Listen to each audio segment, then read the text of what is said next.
Il ne s'agit jamais d'un retour d'amour, mais d'une tentative désespérée de réassembler une structure de pouvoir qui s'est effondrée. C'est une manœuvre de reconquête froide, calculée, pas un élan du cœur. Tu penses peut-être à une réconciliation, à une seconde chance, mais le manipulateur, lui, voit une ressource qui s'échappe, un territoire qu'il doit récupérer à tout prix. Dans les minutes qui suivent, tu vas pénétrer au cœur du Hoover-in, ce mécanisme psychologique insidieux et dévastateur. Comprendre pourquoi ce phénomène se produit, comment il se manifeste et surtout, pourquoi le reconnaître est absolument vital pour ton intégrité mentale. Ce n'est pas une simple réconciliation, c'est un piège conçu pour te ramener dans l'orbite d'une personne qui ne t'a jamais vraiment lâché, même après la rupture apparente. Et la plupart des gens, malheureusement, tombent dedans, encore et encore, sans jamais saisir ce qui se joue réellement. Le terme Hoover-in, inspiré par l'aspirateur du même nom, décrit parfaitement l'action. Aspirer de nouveau une ancienne proie dans son champ d'influence. Il ne s'agit pas d'un acte spontané.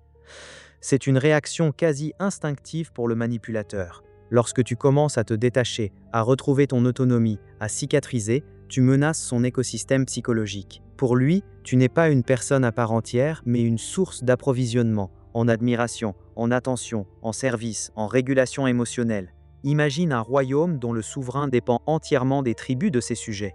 Quand un sujet cesse de payer, c'est tout le système qui vacille, n'est-ce pas? Le manipulateur ressent un vide, une carence insupportable, qui déclenche cette tentative de récupération. La psychologue clinicienne, Dr Ramani Durvasula, une autorité mondiale sur le trouble de la personnalité narcissique, explique que pour le narcissique, la relation est fondamentalement transactionnelle. Il ne s'agit pas d'une connexion mutuelle, d'une véritable intimité, mais d'une extraction méthodique de ressources. Une rupture, même initiée par le narcissique, ou pire par la victime, est perçue comme un affront, une perte de contrôle inimaginable, déclenchant ce que l'on appelle souvent une blessure narcissique. Cette blessure est intolérable. Pour la penser, il doit te récupérer. Peu importe le temps passé, peu importe la douleur infligée. C'est un processus presque primitif, une impulsion profonde pour restaurer l'ordre de son univers déséquilibré. Ce n'est pas de l'amour, ce n'est même pas du désir, c'est un besoin obsessionnel de rétablir son pouvoir, de prouver qu'il peut encore te contrôler. Et pour y parvenir, il va utiliser des tactiques si subtiles, si parfaitement calibrées pour tes faiblesses, que tu ne les verras pas venir. Comment le hoovering opère-t-il dans la vie réelle, sous nos yeux, souvent sans que nous le réalisions? C'est là que la véritable perfidie se révèle. Le manipulateur connaît tes points faibles mieux que personne. Il a catalogué tes espoirs, tes peurs, tes rêves brisés. Il va actionner ses leviers avec une précision chirurgicale. Pense aux fausses promesses. Avant, il disait qu'il allait changer, n'est-ce pas? Maintenant, les messages se multiplient. J'ai réalisé mes erreurs, j'ai vu un thérapeute, je suis une personne nouvelle, je ne ferai plus jamais ça. Tu te rappelles ces moments où tu espérais si fort? Il joue sur cette corde sensible. Mais si tu regardes bien, les actions ne suivent jamais. C'est un simple script, récité pour t'appâter.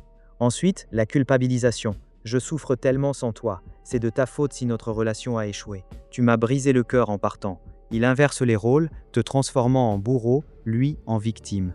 Avant, tu te sentais coupable de ne pas avoir fait plus, de ne pas l'avoir aidé assez. Maintenant, il réactive cette même culpabilité, cette même sensation d'être responsable de son bien-être. Et la technique la plus sournoise, la réactivation de tes blessures passées. Il t'envoie un message précisément le jour de votre anniversaire, ou quand il sait que tu es seul, que tu viens de vivre une déception, une photo d'un endroit que vous aimiez, une chanson. Ces coïncidences sont tout sauf aléatoires. Le psychologue clinicien Dr Craig Malkin, auteur de Repenser le narcissisme, décrit cette stratégie comme une analyse des vulnérabilités. Le manipulateur collecte méticuleusement des données sur tes traumatismes, tes insécurités, tes désirs non comblés, et les utilise pour tisser une approche qui te semble irrésistiblement personnelle. Il vise la faille, pas le cœur. Imagine ce scénario. Tu commences à te reconstruire, à retrouver un semblant de paix. Tu sors avec des amis, tu te remets à tes passions. Et soudain, un message. Je pensais à toi. J'espère que tu vas bien. Non, ce n'est pas de la bienveillance. C'est un hameçon lancé pour voir si tu mords. N'as-tu jamais remarqué comme ces retours inattendus se produisent toujours quand tu commençais juste à te sentir libre? C'est ça, la précision terrifiante du hoovering. Pour la victime, c'est un choc, une bouffée d'espoir empoisonnée. Une part d'elle veut croire au miracle, veut que cette personne soit enfin celle qu'elle a toujours rêvée. Puis vient la rechute, la réalisation amère que rien n'a changé, et avec elle, la honte, le doute de soi, l'épuisement. Pour le manipulateur, c'est un jeu stratégique, une démonstration de force. Chaque fois qu'il te ramène, il valide son pouvoir, il renforce son ego. Ce cycle ne s'arrête jamais de lui-même, il faut le briser. Alors, comment reconnais-tu et, plus important, comment te défends-tu contre cette aspiration toxique? Je te donne 3 piliers essentiels. Premièrement, érige des frontières infranchissables. Cela semble évident, mais c'est le plus difficile à maintenir. Bloque-le partout, sur ton téléphone, sur les réseaux sociaux, par email. Chaque tentative de contact est une brèche dans ton armure, une invitation à réactiver le cycle. Ne pense pas que répondre une seule fois ne fera pas de mal. C'est précisément ce que le manipulateur attend. Le moindre signal de ta part est une validation pour lui que sa stratégie fonctionne. Change de numéro si tu le dois. Déménage si c'est la seule option. Le silence total, l'absence absolue de réaction est ton arme la plus puissante. C'est le seul langage que ces individus comprennent. Deuxièmement, analyse froidement les motivations derrière ce retour. Demande-toi, avec un détachement clinique, est-ce que cette personne a réellement entrepris un travail sur elle-même? Est-ce qu'elle a cherché une aide professionnelle et durable? Est-ce qu'elle reconnaît ses torts sans te blâmer en retour? Ou est-ce que tu entends les mêmes promesses creuses, les mêmes excuses réchauffées, le même désir de t'avoir sous son contrôle? Les schémas passés sont des prophètes fiables. Si le comportement se répète, ce n'est pas un changement, c'est un schéma. Le véritable changement se mesure sur le long terme, par des actions concrètes et une remise en question profonde, pas par des paroles mielleuses prononcées sous pression. As-tu vu une réelle transformation ou seulement une mise en scène élaborée pour te reconquérir? Ce comportement, ce retour cyclique, n'est pas une anomalie. C'est un schéma prévisible, un réflexe conditionné chez ceux qui fonctionnent sans une boussole morale interne.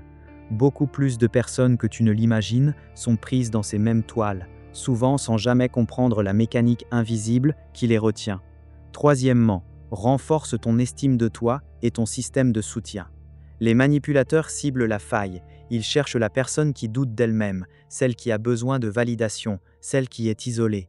Entoure-toi de personnes qui te valident sincèrement, qui voient ta valeur intrinsèque, qui ont été témoins de ton vécu et qui peuvent te rappeler la réalité de ce que tu as traversé. Parle de ce que tu ressens, ne t'isole jamais. Le hoovering perd toute son efficacité quand tu ne doutes plus de ta propre perception de la réalité, quand tu as des témoins fiables de ton histoire. C'est ta bouée de sauvetage. Quand tu te sens solide et entouré, la voix du manipulateur sonne creux, ses promesses apparaissent pour ce qu'elles sont, des illusions. Le vide qu'il essaye de combler en toi n'existe plus, car tu l'as rempli de ta propre valeur, de ta propre vérité. C'est un travail intérieur colossal, mais c'est le seul chemin vers une liberté durable. Après avoir compris le hoovering, tu ne regardes plus simplement un message inattendu ou un appel manqué comme avant. Tu ne vois plus un ex qui regrette, mais un mécanisme froid et prédateur à l'œuvre. Tes interactions sociales, tes relations passées, toutes ces dynamiques prennent une nouvelle dimension, une clarté troublante. Tu réalises que l'attachement que tu as ressenti était peut-être une construction habile, un piège psychologique savamment orchestré, et non une connexion authentique et réciproque. Cette prise de conscience est une forme de libération profonde, un désenvoûtement. C'est le début d'une nouvelle façon de naviguer le monde, avec une vigilance aiguisée, une armure psychologique forgée dans la compréhension. Tu ne peux plus être aveuglé par les larmes de crocodile ou les fausses promesses. Tu deviens un observateur aguerri des courants sous-jacents, des signaux invisibles de la manipulation, capable de détecter les ombres bien avant qu'elles ne s'étendent sur toi.